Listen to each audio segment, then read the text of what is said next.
There is always a gap between what you think and what you say. And in that gap, most of us decide who we are allowed to be.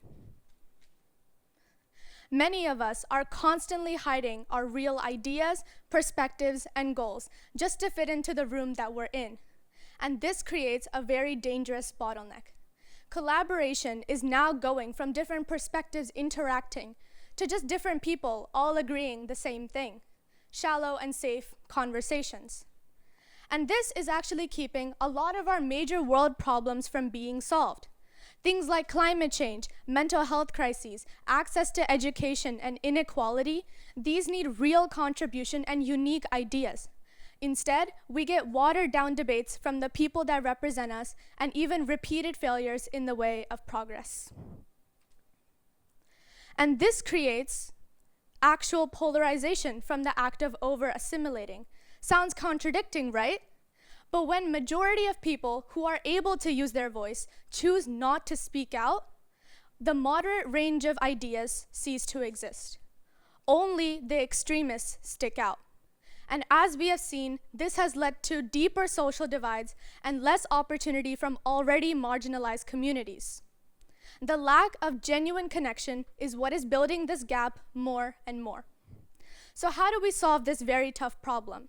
I think it is by how we redefine home. At home, we don't edit our thoughts or rehearse what we say or what opinion we feel. Instead, we simply exist as we fully are, comfortable. But when we don't carry this idea over to our wider world, we start adapting and not contributing to our community.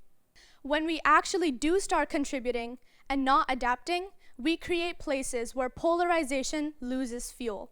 Expanding our sense of home is what will break our bottleneck. These values were instilled in me in my community through the Sanskrit message, Vasudhaiva Kutumbakam, which means that the world is one family. It teaches us that we are all the same at the end of the day and that no problem is truly distant.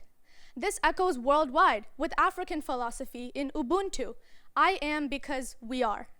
It shows us that we are growing through relationship, community, not by isolating ourselves. These inherited wisdoms from around the world push us to do the same, contribute to our community, and pay attention to what's going on around us.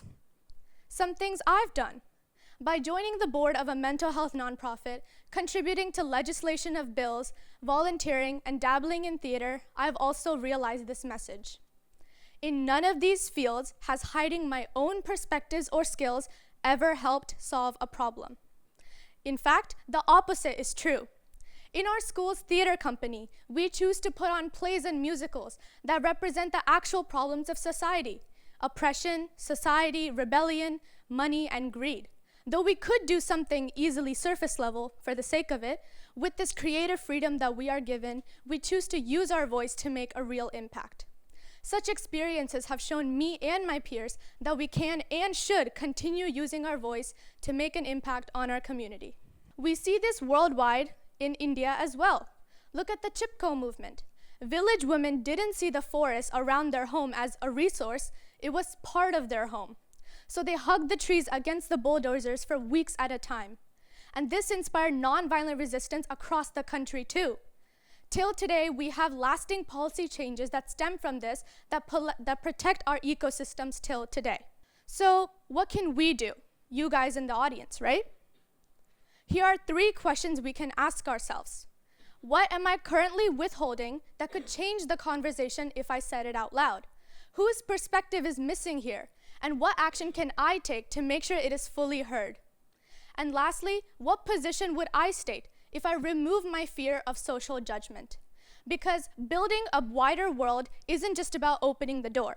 It's about expanding your own comfort zone and being ready to take initiative.